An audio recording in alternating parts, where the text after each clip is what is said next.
All right, let's dive right into this explainer of the 10-part book series, Islam Through the Lens of Humanity.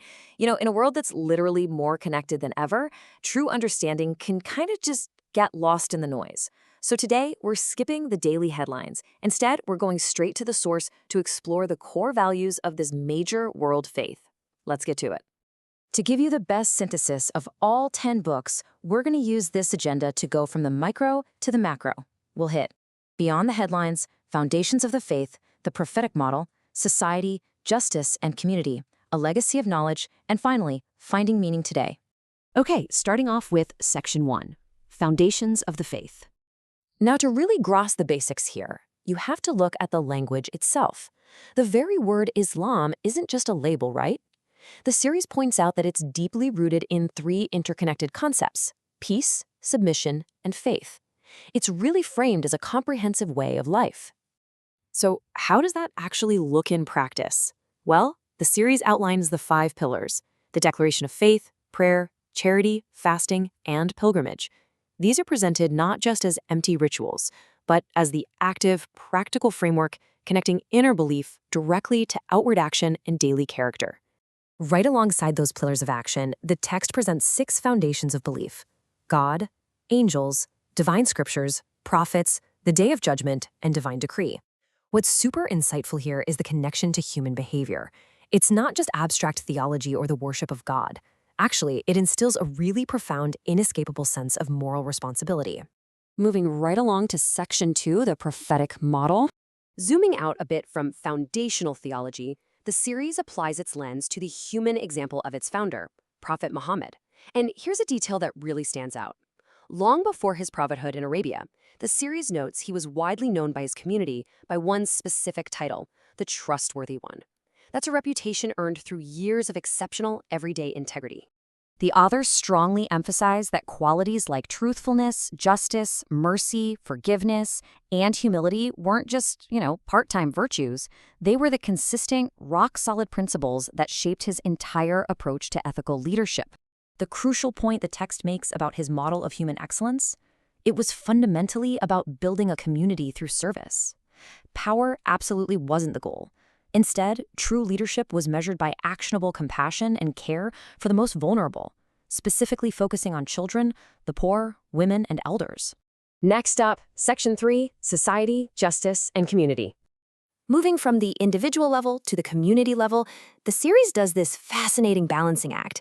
It juxtaposes individual human rights and dignity right alongside social responsibilities. The idea here is that a thriving society is built on the bedrock of deeply committed, healthy relationships, like viewing marriage as a true partnership and holding a profound respect for elders. Now, when tackling the topic of women in Islam, the books stress that context is everything. Outlining their guaranteed rights, education, and family partnership, the text asserts that to truly understand their position, you literally have to look past modern stereotypes. You have to examine both the original teachings and the incredibly pivotal historical influence of Muslim women. And when it comes to societal structure, the text underscores that justice isn't just some dry legal concept. No way. It is a strict, non-negotiable moral obligation. It demands absolute equality that supersedes race or ethnicity, and fundamentally, it requires standing up against oppression. Because of that strong moral core, diversity is embraced as a natural part of the human experience. The series outlines a brilliant framework for religious freedom here. Values like freedom of conscience, mutual respect, and living peacefully with different faith communities, these aren't just modern ideas. They are essential Islamic ethics backed by historical examples of successful coexistence.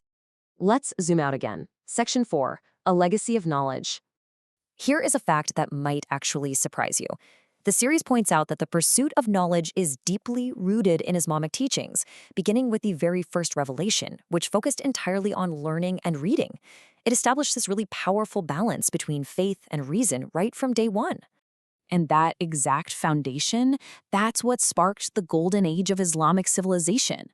The books detail how, by seamlessly blending faith and reason, scholars made world-changing breakthroughs.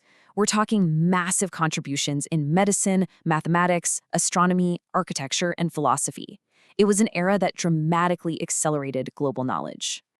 And finally, Section 5, Finding Meaning Today. So, What does all this mean for us right now in the modern era? The text presents that while people embrace the faith through completely different personal paths, there are definitely common threads.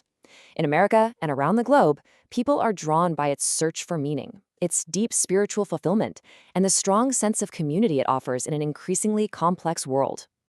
Ultimately, the crucial point of this entire 10-book series is an open invitation. It's an invitation to step back from the superficial headlines, engage thoughtfully, ask questions openly, and explore this massively influential spiritual tradition with genuine curiosity and intellectual honesty. Which leaves us with a really compelling thought to close our explainer today. Based on the interconnected lens the authors provide, how might exploring different spiritual traditions change the way we understand our shared humanity?